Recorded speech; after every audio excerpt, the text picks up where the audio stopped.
बे दाला आं बानायबोनायसो बे आइफवालि दाला आं बानायबोनायसो जाम्बालाय फिनिशिं जायाखैमोन दा फिनिशिं खालामना होबाय। गुबुन गुबुन दिनफोरनि बादि दिनैबो नोंथांमोननि थाखाय मोनसे भिडिअ लानानै फैदों, मोननैसो आयदा लानानै। आसा खालामो नोंथांमोना भिडिअखौ जोबजासिम नायलांगोन आरो भिडिअखौ नायखांनायनि उनाव माबाफोर जुदि मोन्दांथि मोनदोंब्ला कमेन्ट खालामथारगोन होननानैबो आङो आसा खालामबाय। दा महरा जोबोद गाज्रि जाबाय, दारिफोरखौ साफा खालामनाय जायाखै, एसे मेंब्रब बुथब नुदों। दा बेफोरबायदिनो गोबां मानसिफ्रा बेफोरबायदिनि थाखायबो आंखौ बायदिसिना बुंहरो। दा जियानो जाथों, एसे आंनि स्टाइल बायदिबो एसे बादबनाय मोनदों दारिखौ हबाय थानो, बिनि थाखाय निमाहा हो रायजो राजा नोंथांमोन। दा गिबियावनो गासैनिसिमबो आंनि अननाय आरो सिबिनायखौ जासिहरबाय, मानोना नोंथांमोनहा आंखौ बेसेबांबा गोबावनिफ्रायनो हेफाजाब होबोगासिनो दं जे आंनि चेनेलखौ फोथांनानै लाखिनायाव। दा बिनि थाखाय आरो फिन खेबसेबाव रोजा रोजा साबायखर। बेजों लोगोसेयैनो आसा खालामो नोंथांमोन बयबो मोजाङै दं आरो अरायबो मोजाङै थाथों होननानै इसोरनियाव आरज गाबबाय। आरो लोगोसेयैनो सोरबाफोर जुदि चेनेलाव गोदानै नुजाथिफैदोंब्ला चेनेलखौ जुदि अनसायोब्ला साबस्क्राइब खालामनानै लागोन होननानैबो आं मिजिंथिबाय। दिनै गोबांथार आयदा गैया, जे मोननैसोल' आयदा दं। बे आयदाफोरानो जाहैबाय, मैया अदालगुरियाव मोनसे BPF हान्जानि सुबुं गौमा जादोंमोन। बे सुबुं गौमायाव रोजा रोजा रायजो राजा बिथांमोना हारि धोरोम राव बासियालासेनो बाहागो लादों आरो बे सुबुं गौमायावनो बाहागो लानानै BTCनि बारग'सिब हाग्रामा महिलारि सारा माखासे बेसेन गोसा बिबुंथि होदों। आसा खालामो नोंथांमोना बे बिबुंथिखौ नायलांगोन भिडिअनि गेजेरजों। बिथाङा बुंदों जे आथिखालाव प्रमद बर'आ मा मावदों मा मावाखै, आरो गुबुन फारसेथिङै इलेक्सननि बेलायाव एबा भटनि बेलायाव जाम्बा जाम्बिनि भट आरो डक्टर इन्जिनियारनि भट, बेयाव जेबो फाराग गैया, मानोना भटनि बेसेना बयनियाबो समान। बेफोरबायदि बेसेन गोसा बिबुंथिखौ होदों। दा बिदिब्ला भिडिअखौ एसे नायग्रो दिनै। सार, जों नुबाय थादों बे आइफवालि दैसाखौ दा बेखेवना होबाय। बे दाला आं बानायबोनायसो बे आइफवालि दाला आं बानायबोनायसो जाम्बालाय फिनिशिं जायाखैमोन दा फिनिशिं खालामना होबाय।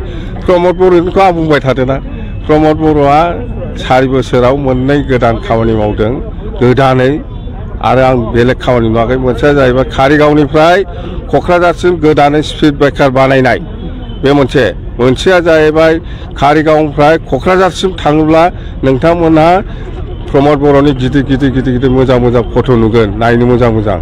बे मोननै खामानिखौ मावनो हादों। जों बेफोरखौ मावनो हायाखै, दुखुनांथाव बाथ्रा। जेसेबां जाथि जनगोष्ठी दं बयबो दिनै बे मिटिङाव ओंखारफैदों जोंखौ सहयोग खालामनो। आं बेखायनो धन्यबाद होदों गासिबो जाथि जनगोष्ठीनि लिडारफोरखौ, जे इसेबां खस्थ' खालामनानै जोंनि बे मिटिङाव फैनायनि थाखाय। आरो जोंना उद्देश्यआ बेनो, फैगौ लकसभायाव जोंनि BPF हान्जाया दरं उदालगुरि लकसभायाव जेरैखिजाया देरहासार जानांगौ। आरो आं दिनै जिखिनि नुदों, जिखिनि मानसिफोरनि प्रेजेन्टखौ आं जिखिनि नुदों, माने दरं उदालगुरियाव BPF हान्जायानो 1 नाम्बार पजिशनाव दङ। जुद्धआ जागोन जोंना कंग्रेस, BJP आरो BPFनि गेजेराव। बे मोनथाम दोलोनि गेजेराव जुद्ध जागोन। खिन्थु जोंनि पजिशना दा BPFना 1 नाम्बाराव दङ। जोङो 50निफ्राय 1 लाख डिफारेन्सआव जोङो देरहागोन। सोर लेखा गोरों सोर लेखा रोङा आं रावखौबो मिथिया। इलेक्सनाव सासे लेबारनि भटआ जेसेबां दामि, बे डक्टर इन्जिनियारनि भटआबो एखे समान भेलुसो। जों बयखौबो समानै सनमान होयो। रायजो राजा नोंथांमोना एसेबाबो हमनो हाबाय जे आथिखालाव BPF हान्जाया बेसेबां गोख्रों आरो इयुनाव माबायदि गोख्रों जालांगोन, बेनो बिनि माखासे फोरमान होननानै आं सानो।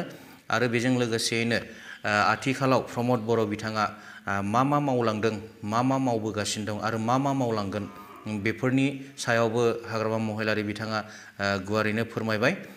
मानोना आइफवालि दालांखौबो हाग्रामा महिलारि बिथाङानो गायसंदोंमोन आरो बिथांनि आमोलावनो बेखौ लुजेननाय जादोंमोन। नाथाय फैयै दिनैहाय फिनिशिं एबा जोबथानाय समाव एबा बेखेवनाय समाव हाग्रामा महिलारि बिथाङा सरकाराव गैयैलाय बेखौ बेखेवनानै होनो मोननाय जायाखै। दा बेखौ निस्सय नुनानै हमनो हाखाबाय। दा गुबुन मोनसे भिडिअआव फैदिनि, जे माखासे सम सिगाङाव UPPL हान्जानि माखासे गेदेर दैदेनगिरि बिथांमोना बुंदोंमोन जे क'क्राझार लकसभा समस्तियाव UPPL हान्जाया आरोबाव केम्पेइन खालामनांगौनि एबा रायजो राजाफोरखौ बुरखायनांगौनि गोनांथि गैला, मानोना गासैबो रायजो राजाफ्रानो UPPL जों दङ। नाथाय दिनैहाय नुनो मोनदों जे बिथांमोनहा BPF हान्जाखौ थोर थोर गिनानै माबायदि इलेक्सन गेलेनांगौ बेफोरनि प्लान पलिसि बानायनानै गोदान गोदान पलिसिफोर लानानै माने केम्पेइन खालामनायनि माखासे एमफोरखौ बिथांमोना खालामगासिनो दं। अब्ला नायदिनि जे UPPL नि गाहाय नेहाथारि बिथाङा मा बुंदों बिथांखौ गावनि खुगाजोंनो खोनासंदिनि जे BPF हान्जाखौ बिथांमोनहा बिसिबां गिदों। जोंना दिनै Kokrajhar Lok Sabha समस्तिनि BJP, AJP, UPPL आरो GSP ज' नांनानै जोङो बाव सेन्ट्रेल स्टेरिं कमिटि दादों। क'क्राझार लकसभा समस्तिनि बाव स्टेरिं कमिटि दाखांबाय। दानानै गाबोननिफ्राय जोंहा जागायनानै 13 मार्चसिम जोंनि MLA समस्ति लेभेलनि स्टेरिं कमिटि दानाया जोबगोन आरो जोंहा 14 मार्चनिफ्राय जोंहा जोंनि क'क्राझार लकसभानि समस्तिनि इलेक्शननि केम्पेइना जागायगोन। जोंनि जइन्ट केम्पेइन बावहाय UPPL, BJP, AJP आरो GSP मोनब्रै हान्जानि ज' केम्पेइना 14 मार्चआवहाय जोंनि भारतनि आथिखालनि डिफेन्स मिनिस्टार बिथां राजनाथ सिं सारा सौफैगोन। राजनाथ सिं सारा फैनानै बे जोंनि जे UPPL, BJP, GSP आरो AJP नि जे केम्पेइन बेखौ जागायफैगोन क'क्राझाराव। बे ससे भिडिअखौ नुनानै रायजो राजा नोंथांमोना एसेबाबो हमनो हाबाय जे क'क्राझार लकसभा समस्तिनि सिङाव UPPL हान्जाया माबायदि अबस्थायाव दङ, जायनि थाखाय दिनै गुबुन गुबुन माने मोनथाम मोनब्रै गुबुन गुबुन दोलोफोरनि मुं लानानै बिथांमोना केम्पेइन खालामनो रेडि जादों आरो बेजों लोगोसे बेसेबांबा गिदिर गिदिर लिडारफोरखौ बिथांमोना क'क्राझाराव लाबोगासिनो दं। अब्ला बिनिफ्रायनो जों हमनो हायो जे बिथांमोना मा कन्डिशनाव दङ आरो दिनै मानि थाखाय बेबायदि खालामनो गोनां जाखो। आচ্ছা बे जानानै थांबाय आरो गुबुन मोनसे भिडिअ दं। गुबुन मोनसे भिडिअआ जाहैबाय आमसुनि भाइस प्रेसिडेन्ट रफिकुल इस्लाम बिथाङा BPF हान्जायाव जइन जाबाय आरो बिथाङा मानो जइन जादों बिनि भिडिअखौबो एसे नायदो। যে অৰাজনৈতিক জাতীয় সংগঠন কৰি পেলাই আমি যি চৰকাৰৰ প্ৰতি দাবী কৰিব লাগে দাবীহে কৰিব পাৰো, কিন্তু প্ৰত্যক্ষভাৱে আমি জাতিটোক একো দিব পৰা নাই। গতিকে জাতিটোক আমি ৰাজনৈতিকভাৱে অলপ সঁহাৰি দিয়াৰ চিন্তাধাৰা কৰিয়েই আজি মই এই ৰাজনৈতিক দলটোত আহিছো। আৰু এই ৰাজনৈতিক দলটোত অহাৰ মূল কাৰণটো হ'ল আমি ইমান দিনে প্ৰত্যক্ষ কৰিছো আৰু যেতিয়া নতুনকৈ প্ৰমোদ বড়ো চৰকাৰ UPPLৰ চৰকাৰ আহিল আমি ভাবিছিলো যে আমাৰ জাতিটো হয়তো অলপ ডেভেলপ হ'ব, বিভিন্ন ফালেদি হয়তো ডেভেলপ হ'ব, উন্নয়ন সাধন কৰিব। কিন্তু সেইখিনি ইমান দিনে প্ৰায় 4 বছৰ কাল উকলি গ'ল। ইমান দিনে আমি দেখিলো যে নহয়, তেনেকুৱা ধৰণৰ কোনো চিন্তাধাৰা এই চৰকাৰখনে আমাৰ জাতিটোৰ কাৰণে কৰা নাই। গতিকে আজি যি দল BPF, আপোনালোকে জানে যে BTCৰ জন্মদাতা মাননীয় হাগ্ৰামা মহিলাৰী দেৱ তেখেতৰ নেতৃত্বত যিখিনি ইয়াত উন্নয়ন হৈছিল তাৰ পিছত কিন্তু উন্নয়ন একদম ফুল ষ্টপ হৈ গৈছে।